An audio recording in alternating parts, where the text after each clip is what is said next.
बहू के हाथ। घर की बहू शीना को इस बात का बड़ा घमंड था कि जिस काम में वो हाथ डालती थी वो काम अच्छा हो ही जाता है। शीना की हर बात में हाथ का इस्तेमाल जरूर होता था। एक दिन शीना का पति आकाश उससे कहता है, कल जो वो भिंडी बनाई थी ना तुमने, वाह वाह वाह वाह, मजे आ गए। मैंने अपने हाथों से बनाई थी। मेरे हाथों में वैसे भी जादू है, जिस चीज को छू लेती हूँ सोना बन जाती है। अब ये थोड़ा ज्यादा हो रहा है। मतलब अगर हर चीज को छू के सोना ही बना देती हो तुम, तो हमारे नाम के पीछे भी मणि लगा देते हम। चुप रहो, मुंह पे हाथ रख लो, कुछ भी बोलते रहते हो। शीना की सास बगिया से पूजा के लिए फूल चुन रही थी। सुंदर, अति सुंदर, कितने प्यारे गुलाब के फूल हैं, भगवान जी खुश हो जाएंगे। मैंने अपने हाथों से जो पौधा लगाया था, मेरे हाथों की कोई भी चीज बेकार नहीं जाती। हाँ बेटा, सही कह रही है, इसीलिए तो तुम्हारे पिताजी से मैंने अपने बेटे के लिए तुम्हारा हाथ मांगा था। और उन्होंने हाथों हाथ में मेरा हाथ आपकी बेटी के हाथ में दे भी दिया था। हाँ बेटा, वो तो है, पर मुझे ये बता, तू ये हर बात में हाथ क्यों बीच में लेकर आती है? माँ जी, पंडित जी ने हाथ मेरा देखकर नैनीताल में कहा था कि मेरे हाथ जगन्नाथ हैं, मेरे हाथों से कभी कोई काम नहीं बिगड़ेगा, तो मेरे हाथों की तारीफ तो मुझे करनी पड़ेगी ना। हाँ हाँ, ठीक ही कह रही हो वैसे, तो मिलाओ हाथ इसी बात पर। शीना को न सिर्फ इस बात पे गर्व था कि उसके हाथ से सब अच्छा होता है, बल्कि घर के सारे काम भी वो पहले अपने हाथ से करती, फिर कोई दूसरा उन कामों को कर पाता। एक दिन शीना कपड़े धो रही थी। अरे घर में वॉशिंग मशीन है तो सही, खुद क्यों थक रही हो? कपड़े पहले मेरे हाथ से धुलेंगे, फिर वॉशिंग मशीन से। पहले हाथ की सफाई, फिर मशीन की धुलाई।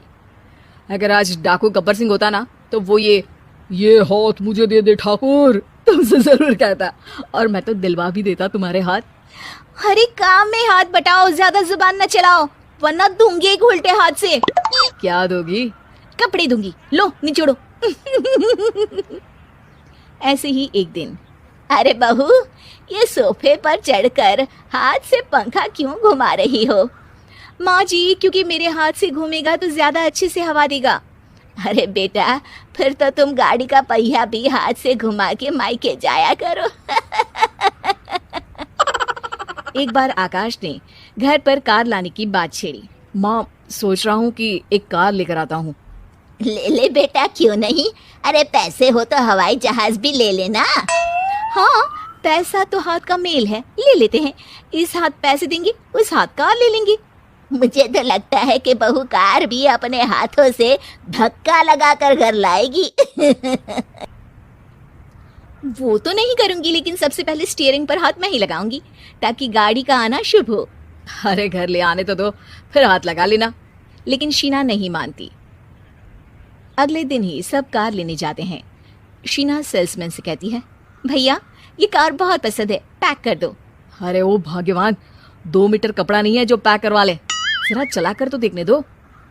यस सर, बिल्कुल, टेस्ट ड्राइव कीजिए ना। अरे नहीं नहीं, सबसे पहले मैं हाथ लगाऊंगी गाड़ी को, मेरे हाथ अच्छे हैं। अरे यार, हाथ तो मैं भी धोता ही हूँ, और आजकल तो सैनिटाइजर से भी धोता हूँ। मेरे काम में हाथ ना अड़ाओ। अरे टांग ना अड़ा होता है भाग्यवान, हाथ नहीं। शीना ड्राइविंग सीट पर बैठ जाती है और आकाश उसे गाड़ी के फंक्शन समझाता है। देखो शीना, ध्यान रखना, ये है स्टीयरिंग, इसे राइट लेफ्ट जाएंगे, ये है एक्सेलरेटर, इसे स्पीड कंट्रोल कर सकते हैं, और उसी के पास में है ब्रेक, जो तुम्हारी जुबान में शायद मिसिंग है। ठीक है, ज्यादा भी सिखाने की जरूरत नहीं है। मेरी माँ तो कहती है कि मैं अगर अपनी शुभ हाथ लगा दूं तो जग घूम जाए, तो ये स्टीयरिंग क्या चीज है? शीना गाड़ी स्टार्ट कर देती है और स्टीयरिंग को घुमाते हुए एक्सेलरेटर पर धीरे से पैर रखती है, और शोरूम के बाहर के एरिया में ही गाड़ी घूमने लगती है, जहाँ दूसरी गाड़ियाँ भी रखी हैं। देखा मेरे हाथों का कमाल। अब ब्रेक दबा दो, आगे गाड़ी है।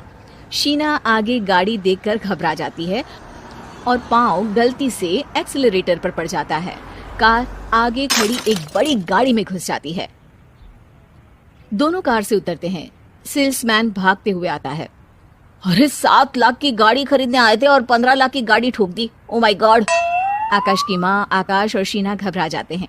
इतना सारा पैसा कहाँ से आएगा? तभी वहाँ मैनेजर भी आ जाता है, पूरा माजरा समझता है। अरे टेंशन मत लीजिए, गाड़ियों का इंश्योरेंस था, आप जो कार लेने आए थे वही खरीद लीजिए। पर मैडम, जब तक आप सीख ना ले तब तक गाड़ी मत चलाइएगा। अभी तो आपने गाड़ी बस ठोकी है, जिसका बीमा भी था, लेकिन सड़क पे चलते हर इंसान का बीमा नहीं होता। अरे मेरे हाथों से ठुक भी गया ना तो उसकी जिंदगी बन जाएगी, और अगर चला भी गया तो स्वर्ग ही पाएगा। मैनेजर साहब, मेरे हाथ में कोई दिक्कत नहीं है, वो तो बस पाँव गलत जगह पर चला गया था। शीना की बात सुनकर आकाश अपना सर पीटता है और उसकी सास अपने हाथ से खुद का मुंह छिपा लेती है और मैनेजर हाथ जोड़कर माफी मांग लेता है।